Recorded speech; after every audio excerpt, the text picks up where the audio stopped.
دنیا سیاست میں نواب آف کالا باغ اور صدر ایوب کی دوستی کسی سے ڈھکی چھپی نہیں۔ دونوں ایک دوسرے کے کافی قریب سمجھے جاتے تھے، لیکن یہ دوستی حبیب اللہ پراچا سے صدر ایوب خان کے تعلقات اور نواب آف کالا باغ کی دشمنی سے زیادہ دیر قائم نہ رہ سکی۔ نواب آف کالا باغ 1960 سے 1966 تک گورنر مغربی پاکستان رہے۔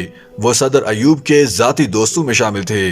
صدر ایوب ان کی انتظامی صلاحیتوں کے معترف تھے اور ان پر از حد اعتماد کرتے تھے۔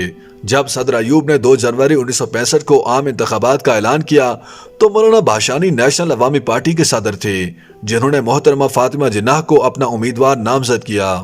یہ رپورٹیں گردش میں تھی کہ مولانا نے فاطمہ جناح کی بجائے صدر ایوب کی پشت پناہی کی تھی۔ میر غوث بخش بزنجو لکھتے ہیں کہ مولانا کو صدر ایوب کی طرف راغب کرنے میں بنیادی کردار کراچی کے ممتاز صنعتکار حبیب اللہ پراچا کا تھا، جنہوں نے ان کی ملاقات صدر ایوب سے کروا دی تھی۔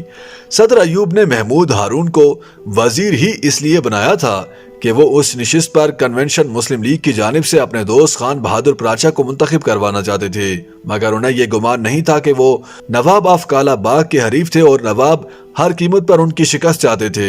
چنانچہ محمود ہارون اور نواب آف کالا باغ حبیب اللہ پراچا کو شکست دینے کے لیے اکٹھے ہو گئے۔ جب الیکشن کے نتائج کا اعلان ہوا تو صدر ایوب کے امیدوار ایک ایسے امیدوار سے ہار چکے تھے جس سے وہ اپنے بدترین دشمن کے طور پر نفرت کرتے تھے۔ محمود ہارون کو فوراً مغربی پاکستان کی کابینہ سے نکال دیا گیا۔ ان اقدامات سے غیر مطمئن ایوب خان مزید آگے بڑھے اور انہوں نے 18 ستمبر 1966 کو نواب آف کالا باغ کو گھر بھیج دیا۔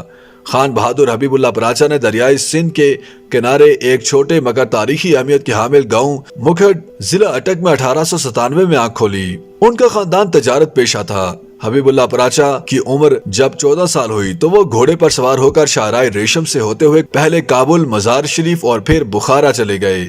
بخارا کے حالات جب خراب ہوئے تو حبیب اللہ پراچا نے اپنا کاروبار ایران اور افغانستان میں جمانے کی کوشش کی، مگر وہاں پر سیاسی افراتفری کی وجہ سے وہ جم نہ سکے اور شنگھائی چلے گئے، جہاں ان کی چائے کی تجارت خوب پھلی پھولی اور انہوں نے یہاں پر کافی جائیدادیں خریدیں۔ پھر چین کے بڑے علاقے پر جاپان نے قبضہ کر لیا تو حبیب اللہ پراچا نے جاپان میں چائے کا کاروبار شروع کر دیا کہ اسی دوران دوسری عالمی جنگ شروع ہو گئی اور ان کا تعلق چونکہ برٹش انڈیا سے تھا جو اب جاپانیوں کا دشمن بن گیا تھا، اس لیے وہ واپس آ گئے اور امرتسر میں سکونت اختیار کر لی، جہاں انہوں نے ایک ٹیکسٹائل مل لگا لی۔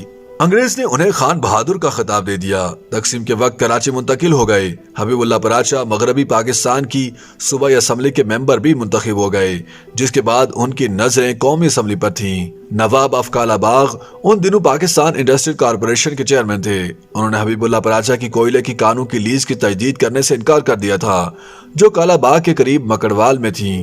حبیب اللہ پراچا کئی تجارتی پالیسیوں پر حکومت پر تنقید بھی کرتے تھے۔ جب نواب آف کالا باغ کو صدر ایوب خان نے مغربی پاکستان کا گورنر نامزد کیا تو حبیب اللہ پراچا کو اندازہ تھا کہ نواب ان کے خلاف کارروائی کریں گے، جس پر وہ بھی آستینیں کس کر میدان میں آ گئے۔ نواب آف کالا باغ نے بھی عہدہ سنبھالتے ہی حبیب اللہ پراچا کے خلاف تحقیقات شروع کروا دی، مگر انہیں بدعنوانی کا کوئی ثبوت نہیں ملا۔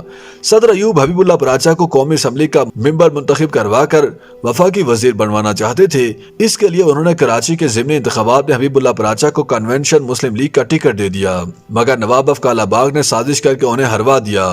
صدر ایوب نے فوری طور پر انٹیلیجنس بیورو اور ملٹری انٹیلیجنس سے رپورٹس مانگی، جنہوں نے بتایا کہ نواب آف کالا باغ نے انہیں ہروایا ہے، جس کے ثبوت صدر کو دکھا دیے گئے۔ صدر ایوب سیخ بہ ہو گئے۔ انہوں نے فوری طور پر محمود ہارون اور جام آف لسبیلا کو اپنی کابینہ سے نکال دیا اور نواب آف کالا باغ کو بھی بلا کر ان سے استعفیٰ لے لیا۔ اس طرح نواب آف کالا باغ جو صدر ایوب کے دور میں سیاہ و سفید کے مالک تھے، گورنر ہاؤس سے نکال دیے گئے۔ YouTube پر گوگلی نیوز دیکھنے کے لیے youtube.com کی سرچ بار میں googly news T V type کریں۔ گوگلی نیوز کے پیج پر سرخ رنگ کے سبسکرپشن والے بٹن پر کلک کرنا نہ بھولیے۔ YouTube پیج پر اپلوڈ ہونے والی ویڈیوز سے باخبر رہنے کے لیے بیل آئیکن پر کلک کیجیے۔ آپ کو ہر نئی ویڈیو کے بارے میں نوٹیفیکیشن موصول ہو جائے گا۔